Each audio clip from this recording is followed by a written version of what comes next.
स्वीकृति में ही गुण है और स्वीकृति में ही दोष है। जब हम देह को मैं स्वीकार करके, मेरा स्वीकार करके विषयों के कर्ता भोक्ता बनते हैं, तो कहे या न कहे पापाचरण बनते ही रहते हैं। और जब हम प्रभु को स्वीकार करके उनकी आज्ञा के अनुसार चलते हैं, तो प्रार्थना करे न करे वो निष्पाप होकर परम सुख को प्राप्त हो जाता है। कोई वादा करे या न करे, किसी के करने के, किसी के हाथ की बात है ये भगवान के हाथ की बात है। भगवान कहते हैं अहम त्वाम सर्व पापेभ्यो मोक्षयिष्यामि मा शुचा।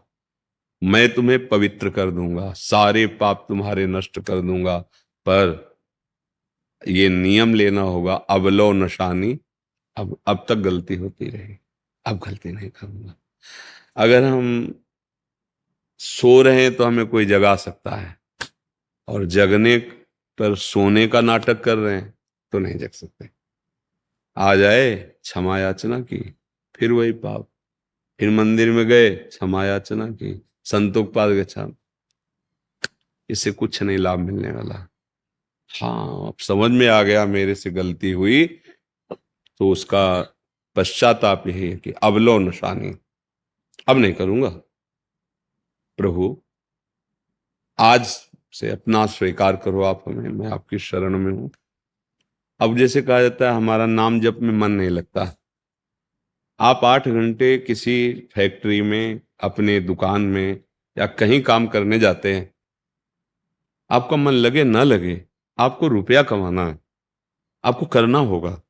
होता है नहीं?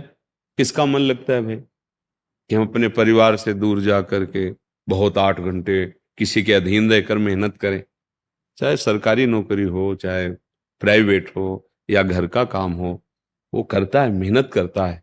मन तो कहता है आराम से बैठे हैं ऐसे, लेकिन वो मेहनत करता है ना। नहीं करेगा तो भोजन कैसे पाएगा, परिवार का पोषण कैसे होगा। ये तो हुआ जीने का, लेकिन जीते किसके लिए हैं? प्रभु के लिए। तो भजन करना पड़ता है।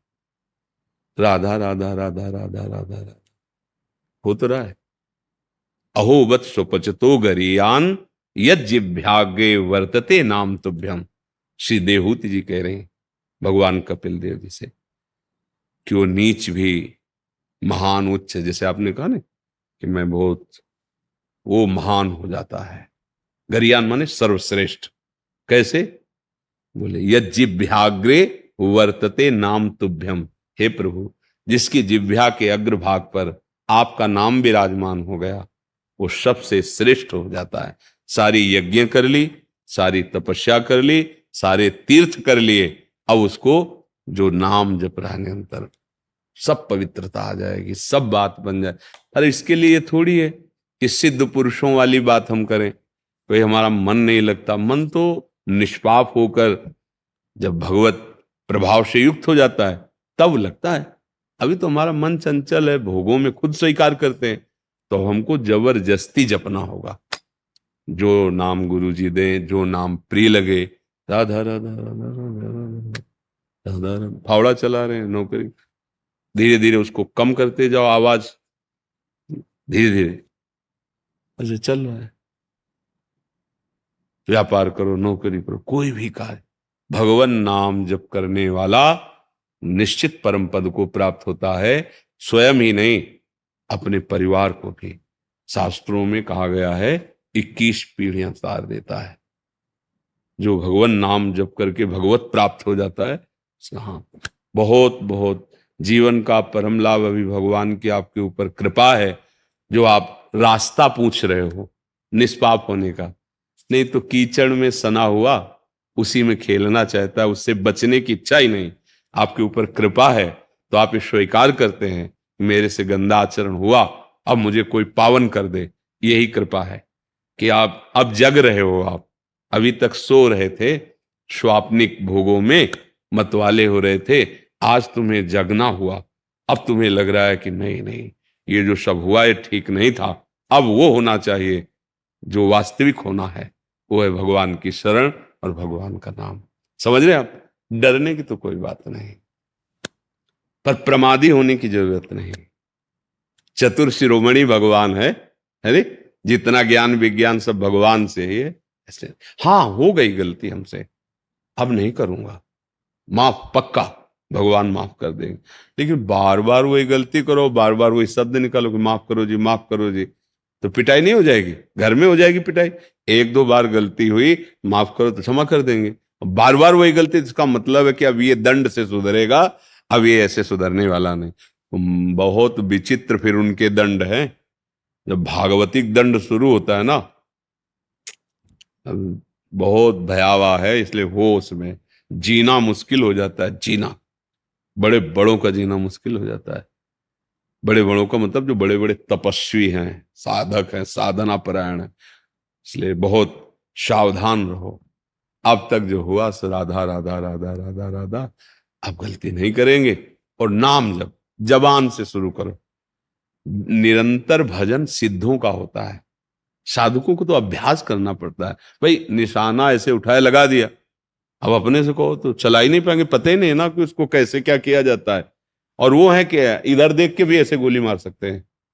अभ्यास किया है जिन्होंने, वो जरा सी खुटुक पे गोली मार सकते हैं। अभ्यास किया है, एक धागा बांध दो दूर, जो देखने में भी मुश्किल, उसको गोली मार सकते हैं। अभ्यास किया है। अपने अभ्यास नहीं किए तो एक प्राकृतिक क्रिया है निशाना लगाना, नहीं कर सकते। अप्राकृतिक चिदानंद भगवान में मन लगाना, अभ्यास किया नहीं तो कैसे लग जाएगा भाई? और अभ्यास किया है, लग जाएगा। अभी शांत होकर जिन्होंने अभ्यास, अभी अभी सच्चिदानंद भगवान में अभी स्थित, क्योंकि अभ्यास किया ना, अभ्यास किया है। व्यवहार करते हुए भी प्रभु में मस्त रहे ना, उनका चिंतन निरंतर भगवदाकार बना रहता है।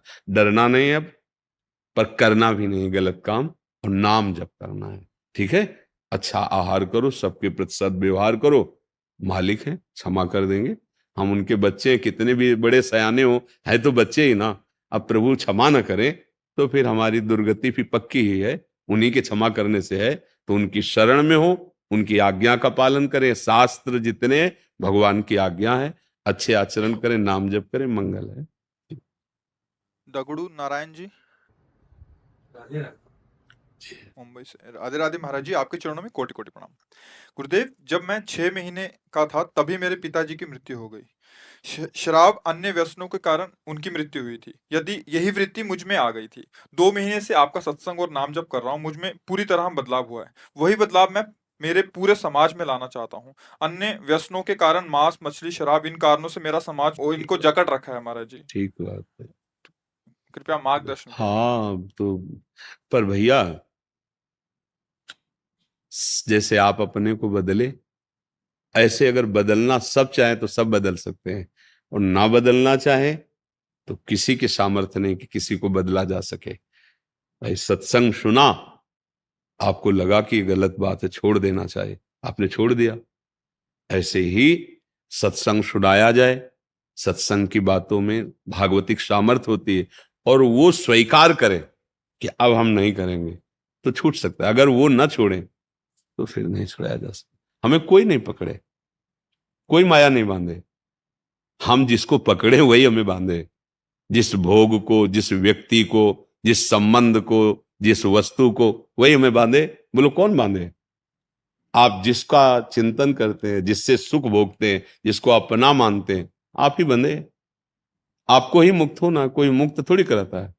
ज्ञान युक्ति ये दी जाती है, उन युक्तियों के द्वारा, उन बातों के द्वारा अपने चिंतन को संभालिए। देखो हम तो आज आपको देख रहे हैं, लेकिन हमारी बात आपने सुनी तो विकारों को आप छोड़ने लगे, तो आपकी इसमें मानता है ना।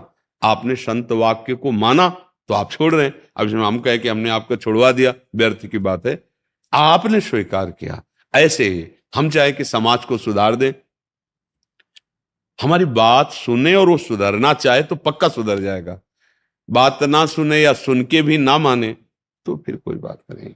तो भावना तो ऐसी ही करनी कि हमें अपने को भी सुधारना है, अपने आसपास जो भी हमारी सामर्थ्य है, जैसे दीपक की सामर्थ्य है उतना प्रकाश, वो बड़े लाइट की सामर्थ्य और प्रकाश, सूर्य की सामर्थ्य पूरे सृष्टि को प्रकाश दे रहा है। तो अपनी अपनी सामर्थ्य के अनुसार हमें भावना करनी कि हमारे आसपास मित्र परिवार के जन मदिरा न पिए, बेविचार न करें, चोरी न करें, हिंसा न करें, गंदे काम न करें। पर इसके लिए सामने वाले को तैयार होना पड़ेगा। अगर वो नहीं तैयार होता और हम प्रयास करते हैं तो हम अपने से भी चले जाएंगे कि हम इतना किया, इतना, फिर क्रोध आ जाएगा, हम में दोष आने लगेंगे। तो हमें क्या करना है, अपने को बचा के, अपने को परिपक्व करके बात कह देनी है कि हमने संतों से सुना है, शास्त्रों में पढ़ा है, आप देख लो, अगर आपको लगे तो आप छोड़ दीजिए, अच्छा रहेगा, मंगल रहेगा, नहीं तो दुर्गति होगी। बस वो छोड़े ना छोड़े, इस पर विशेष, अगर आप इस पर लगेंगे तो राग द्वेष हो जाएगा, इस पर लगेंगे तो पतन आपका हो सकता है। क्योंकि अपने में लगेगा ना, हमने उपदेश किया, हमारी बात, क्योंकि अभी अहंकार तो नष्ट नहीं हुआ ना, देहाभिमान तो अभी भगवान के चरणों में लीन नहीं हुआ। तो वैसे तो समाज सुधारने का जो कार्य ना, ये सिद्ध महापुरुषों को होता है। अपने क्या करें, पहले अपने को हर दोष मुक्त करें और भजन करें, फिर भावना करें कि सबका मंगल हो, तो आपका प्रभाव सब पे फैलने लगेगा।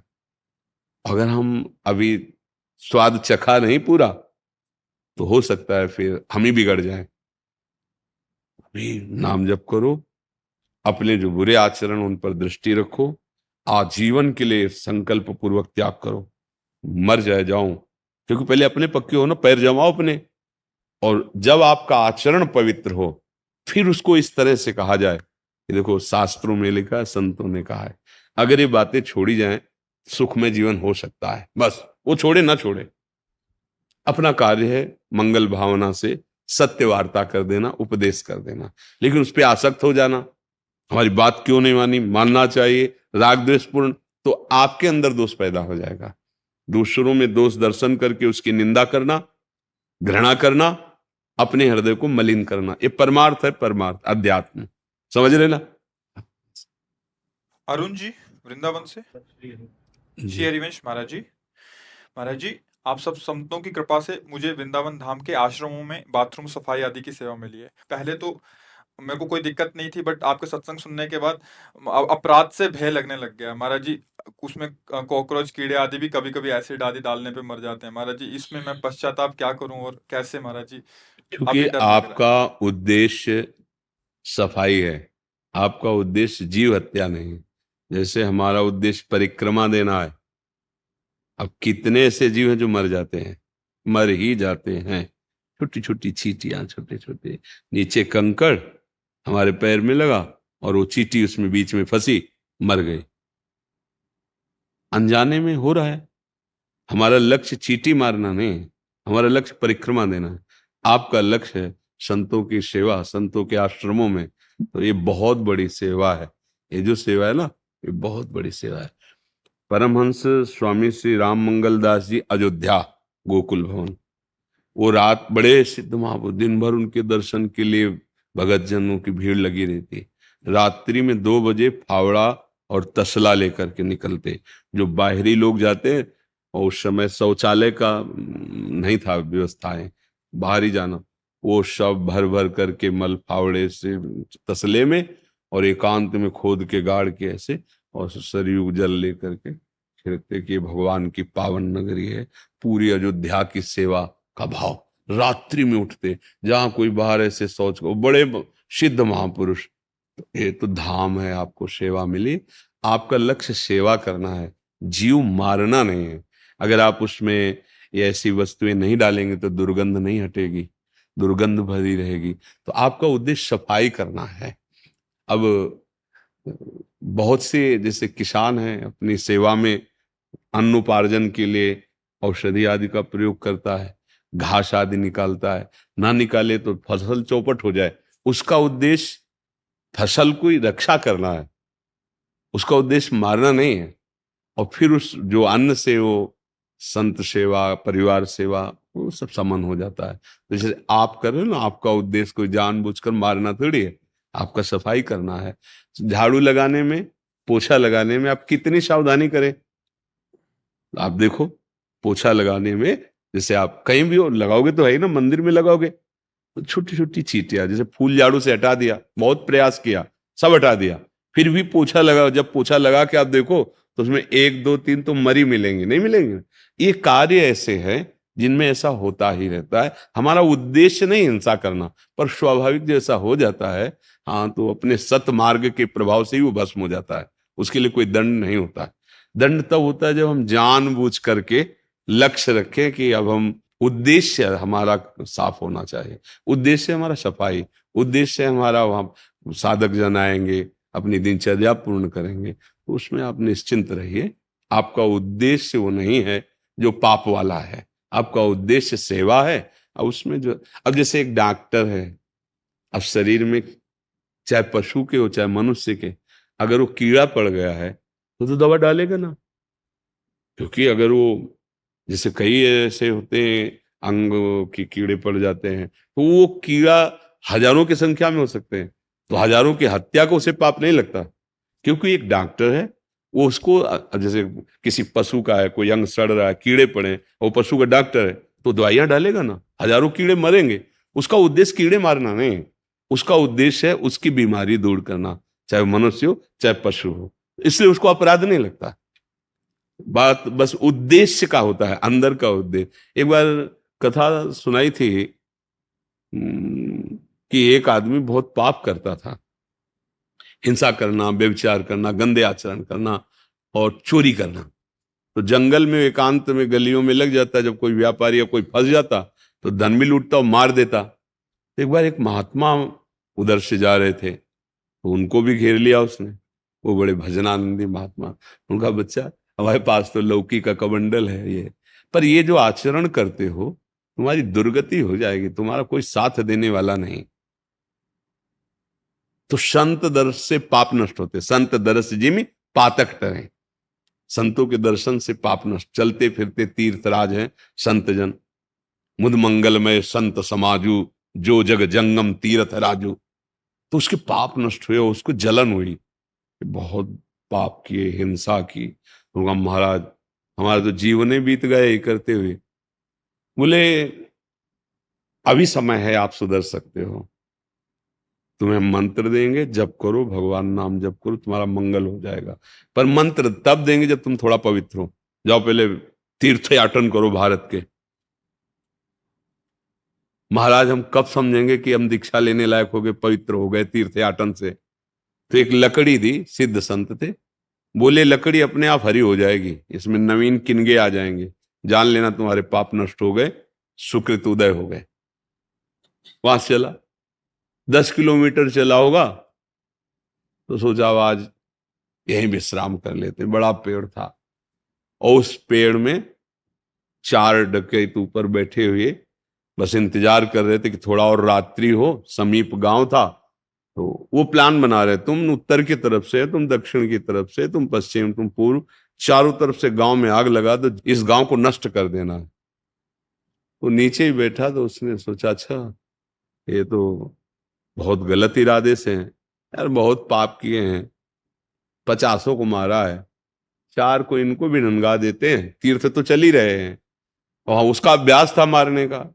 बोले तीर्थ तो जा ही रहे हैं, अगर इन 4 को मार देंगे तो पूरा गांव बच जाएगा, क्योंकि रात्रि में गांव में आग लगाएंगे तो सोते हुए पशु पक्षी मनुष्य बच्चा बच्ची सब मरेंगे। तो तीर्थ जा रहे, अब सुधरने का काम शुरू किया है, इसको इनको उनको बुलाया, बोले भैया जो तुम प्लान कर रहे हो इसके हम गुरु हैं, बचपन से हम यही करते रहे, आओ उतर के हम तुम्हें प्लान बता। तो चारों एक साथ थोड़ी कूदेंगे, और बड़ा पेड़ था, जो ही निकल उतरता बस वो नीचे उसको गला दबा के 4 को मार दिया। सोचा अब यहाँ नहीं रुकेंगे, लकड़ी उठाई चल दिया, लकड़ी देखा हरी हो गई।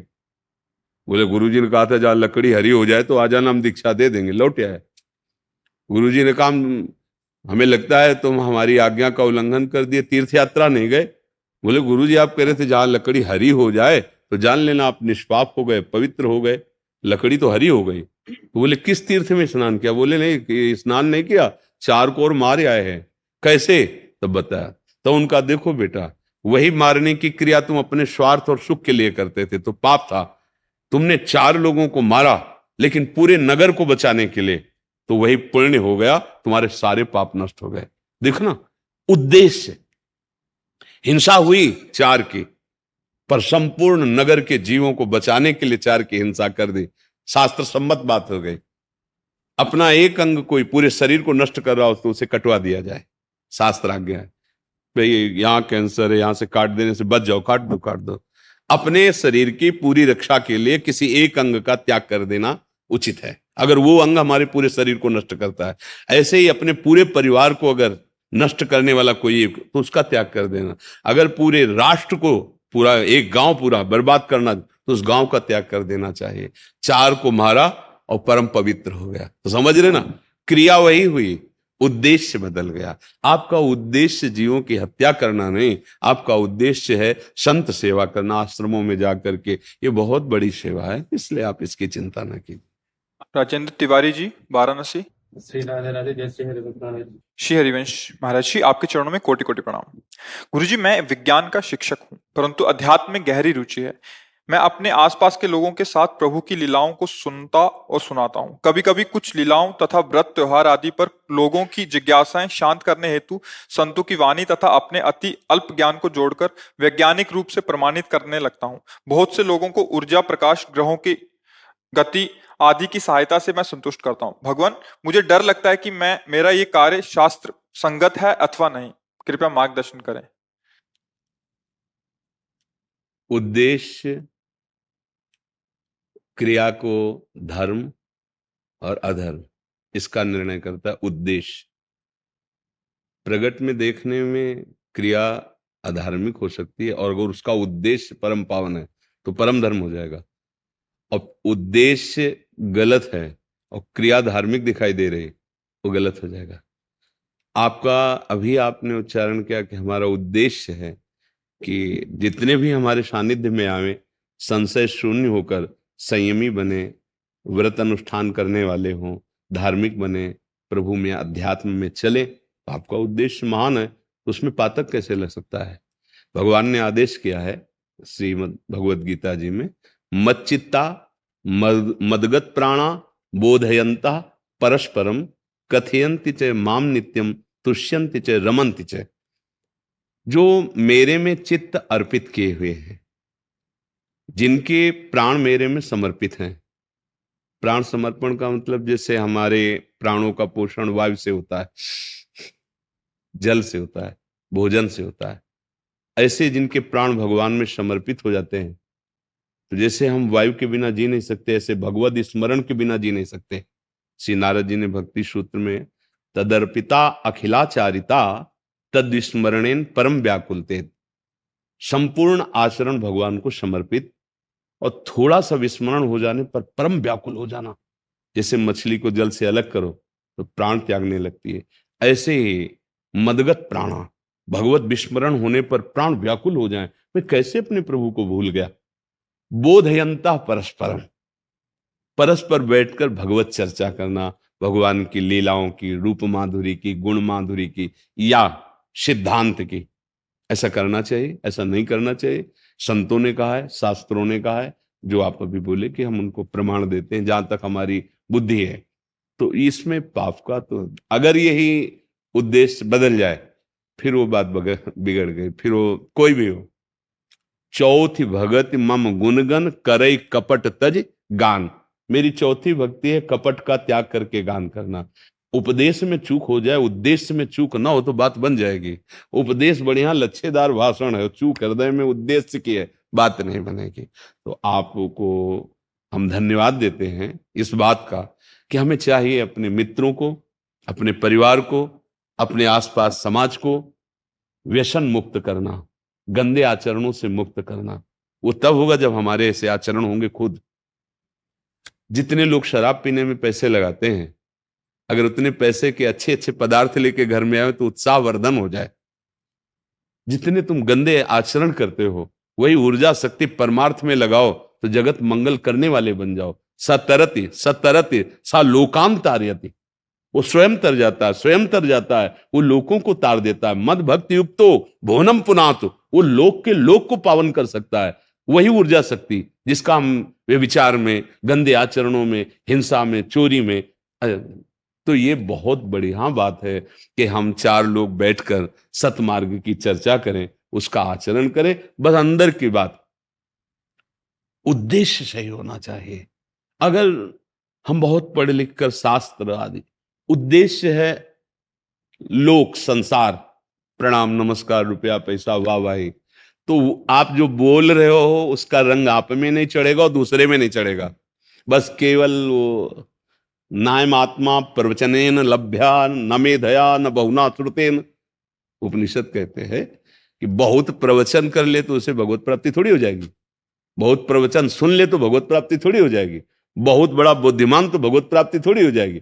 भगवत प्राप्ति होती है जब आपका उद्देश्य बन गया भगवत प्राप्ति और हर चेष्टा भगवान को समर्पित। तो जैसे बाप की प्रॉपर्टी पर बेटे का स्वयं अधिकार हो जाता है, ऐसे जीव भगवत प्राप्त हो जाता है। तो इसलिए उसमें न गृहस्थ है न विरक्त है, हम सब बच्चे भगवान के हैं। पसंद है, भगवान ने विरक्त मार्ग दे दिया, आपको गृहस्थ मार्ग दे दिया, दोनों हम उनके पुत्र ही हैं। दोनों अपने अपने कर्तव्य का पालन करें तो दोनों पिता को प्रसन्न कर लेंगे, ये जीवन का लाभ है। सबके परम पिता भगवान श्री हरि है, उनका प्रसन्न हो जाना ही हमारे जीवन की सार्थकता है। तो आपका उद्देश्य भगवत प्रसन्नता, अध्यात्म रुचि, वो कोई निषेध है नहीं, बिल्कुल ठीक है। अगर यही दूसरा भाव हो जाए तो फिर गिरने के चांस रहते, फिर वो पतन का मार्ग बन जाता है। समझ रहे ना? हाँ जी। हमें अच्छा लगा, हम ये चाहते हैं कि हमारी समाज में आप सब ऐसे तैयार हो, स्वयं अपने आचरण पवित्र रखो, अपने बच्चों को उपदेश करो, आसपास मित्रों को उपदेश करो। ये जो गंदा नशा चला है, ये जो व्यभिचार प्रवृत्तियां चली हैं जिसको मनोरंजन माना जाता है, ये हमारे समाज का नाश करने के लिए बहुत बहुत बुरी आदत फैल रही है। ये केवल मनोरंजन समझा जाता है, घोर पापाचरण, पवित्रता का नाश, बुद्धि का नाश, जीवनी शक्ति का नाश, मतलब इसमें कहीं कोई लाभ नहीं दिखाई दे रहा है।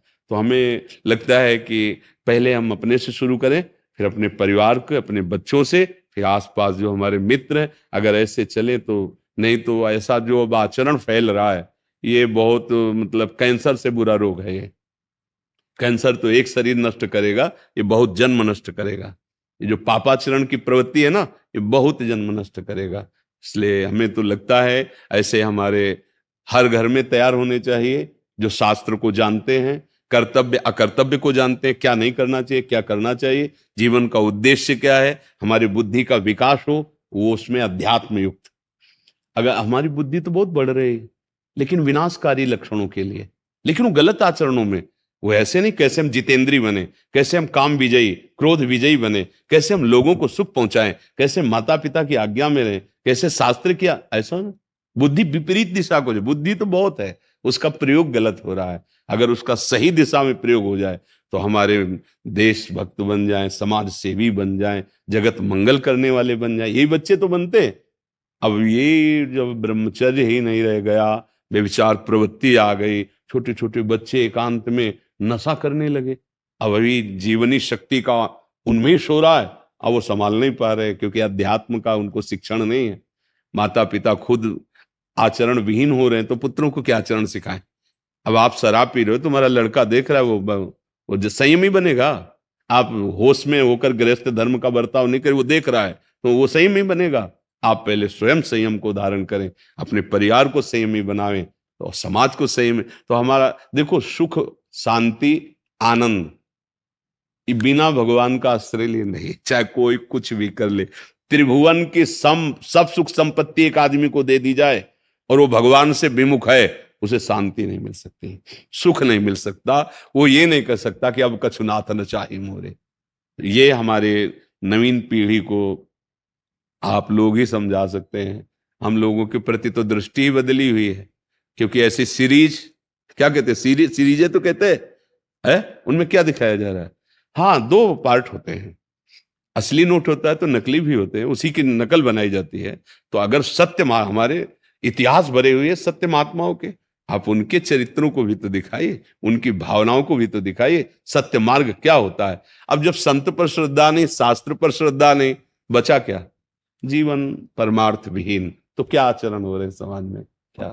संभाविका सक्सेना जी, पूना से। राधे राधे महाराज जी, आपके चरणों में कोटि कोटि प्रणाम।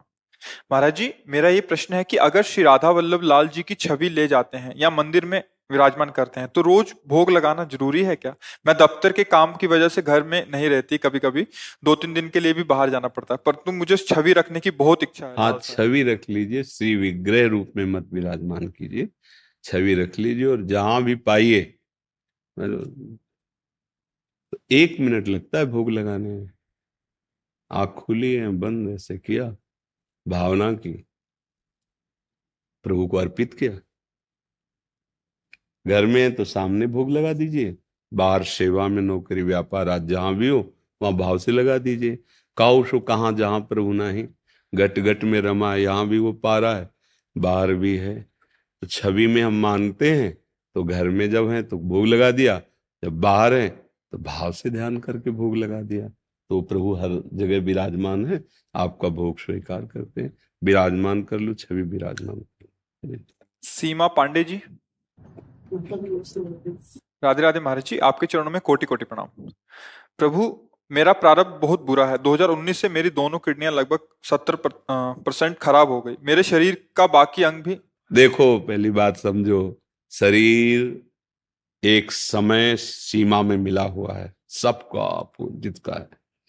किसी भी निमित्त से इसको छूटना होगा। किसी का दिल फेल हो गया, किसी को कैंसर हो, आज तक कोई नहीं कहता कि काल ने मार दिया। वो कोई ना कोई निमित्त बनता है। हमको बिल्कुल डरना नहीं, घबराना नहीं। तो एक, अगर हम ही अकेले मरने वाले होते तो डरने की बात थी कि सब अमर हैं, हम मरने वाले हैं। सबको मरना है ना। इसका नाम ही है मृत्यु लोक। मतलब इस लोक में जो कुछ भी हो सब मरेगा, एक नियत समय तक है, जाएगा। मृत्यु लोक नाम है, मृत्यु लोक मतलब ये लोक मृत्यु है, यहां जो भी हो मरेगा। तो अपने को भी मरना है, ठीक है। अब आए किस लिए हैं? उद्देश्य, बोले धन कमाओ, खूब मकान बढ़िया बना, ब्याह हुआ, लड़का बच्चा, यही आनंद? नहीं नहीं, ये तो जीने का है। लेकिन जीना किसके लिए है? बोले रुपए के लिए। रुपया किसके लिए? विषय भोगों के लिए। विषय भोग किसके लिए? बोले जीने के लिए। नहीं तो जीते किसके लिए हो? फिर प्रश्न वही बना रहेगा, जीते किसके लिए हो? बोले भगवान के लिए। जीना प्रभु के लिए, जीवन यापन के लिए, ये सब सामग्रियां हैं। लिमिट है, एक श्वासों की संख्या है, वो खत्म होगी, ठीक है। हमारे किसी कर्म से हमारे शरीर को पीड़ा मिल सकती है, पुरस्कार मिल सकता है, नमस्कार मिल सकता है, अपमान भी मिल सकता है। हमारे ही किसी कर्म का परिणाम है, हम चुपचाप अंदर ही अंदर सह लें, उसके रोने धोने की जरूरत नहीं, और नाम जप करें। क्योंकि हमको मुख्य उद्देश्य याद रखना है कि यहां से जाना है, कोई साथ नहीं जाना है, पक्का। दुनिया में लाखों का मेला जुड़ा, हंसा जब जब उड़ा तो अकेला उड़ा। कुछ नहीं साथ जाएगा, आपका कर्म साथ जाएगा। और जाना है, चाहे जितनी दवा खा लो, चाहे जितनी स्वर्ण भस्म खा लो, मरोगे। फिर चिंता क्या करना है? एक बार यार मरना है।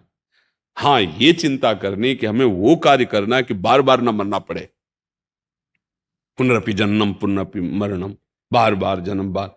अब इस जन्म में हम तो बोले अब किडनी खराब, तो हम क्या कर सकते हैं? राधा राधा राधा राधा राधा, जो दुख मिल रहा है उसे सह रहे हैं। राधा राधा राधा राधा, जैसी परिस्थिति वैसे रह रहे। अब हमें समय गुजारना है।